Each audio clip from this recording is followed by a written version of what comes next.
Hello everyone. Today we are going to discuss about the James Lind experiment. Let's see what he did in the past. The James Lind usually receives the credit for being the author of the first clinical trial in the history. A control experiment that evaluate the effectiveness of citrus fruits against the scurvy. But it is really so? Until a couple of the centuries ago, everyone who remarked on a long sea voyage knew that he would be exposed to a fatal alignment that would knot the gums, cause upon sore to appear on the skin, and leave him prostrate before leading to the death. And there was no way around it since, according to the thinking of the time, it was due to the condition of the crossing, such as the poor diet, dirty water, hard work, and unhealthy housing.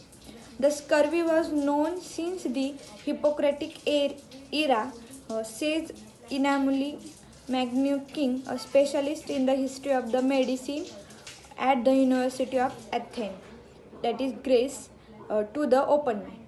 This disease was a fearsome enemy of naval fleets worldwide. Some sources claim that it kills millions of the sailors during the golden age of maritime exploration, although according to the Maglokin, we cannot have an accurate estimate about the deaths. Let's see the great enemy of the maritime exploration. For writer Stephen Brown, author of the Scurvy, how a surgeon, a marine, and a gentleman solved the greatest medical mystery of the age of the sail. It is the most have likely been unreported, although and there are many records that details horrendous scurvy epidemics aboard ships.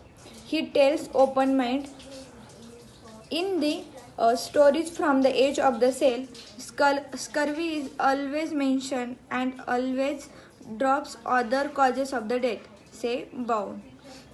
In the 18th century, Britain was embroiled in the War of the Australia succession against the France and the Spain, and it was then that a Scottish surgeon named James Lind, whose birth date is the October 4, 1716, and death is in July 13, 1794.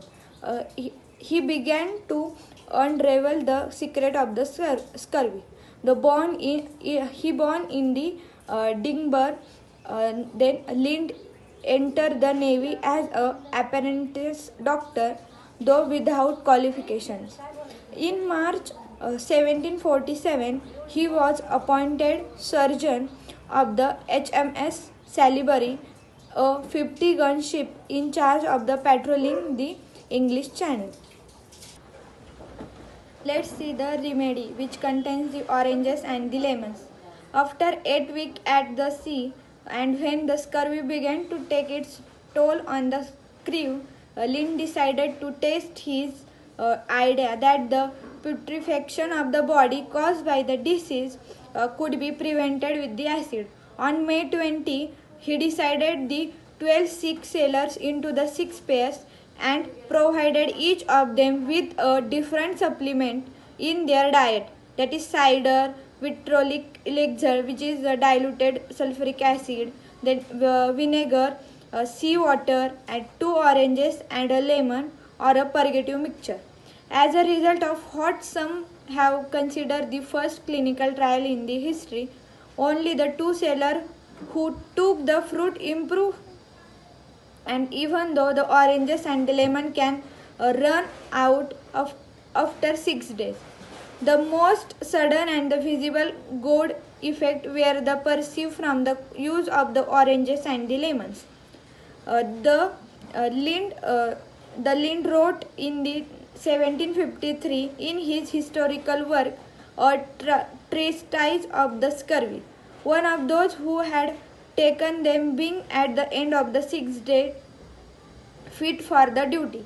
The other was the best recovery of any in his condition, and being now deemed pretty well, was appointed nurse to the rest of the sick. Now, with such observation, it seems obvious that the Lind should have established a clear connection between the citrus and the scurvy, and that the navy should have taken immediate action. But neither of these things happened. As for the former, although Lind concluded that the citrus fruits had a peculiar advantages, he continued to claim that scurvy was the product of the multiple causes, that is, improved diet, air, and the confinement. According to the Brown, perhaps Lind doubted his own experiences when he later tried to concentrate citrus juice by cooking it for easy transport and the storage. But this destroyed the vitamin C and then unknown active ingredient, and the boiled product did not work. And this was despite the fact that the link between the citrus and the scurvy was nothing new. The citrus as a scurvy cure was known for over a century, says Baum. In fact, the remedy was recognized in 1497 by the Portuguese Vasco da Gama, in 1593 by the Englishman Richard Hawkins, and in 1614 by the fellow Englishman John Woodall, who in his manual the surgeon's mate recommended eating oranges, lemons, limes, and the turmeric. Regarding the latter, the probably due to the half-heartedness of the Lind's conclusion in later edition of his work, 14 years had to pass from the publication of the work before the British Admiralty would finally. Let's see the controlling the variables of the experiment.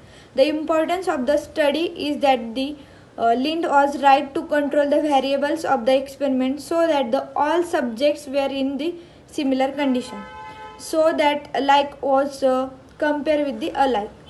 According to his own account, the Scotsman chose patients with the similar symptoms and kept them in the same place and provided them with a common diet apart from the supplements, but without a control group.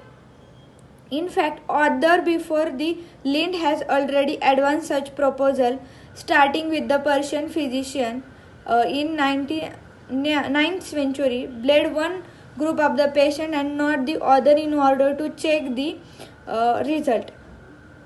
Thank you.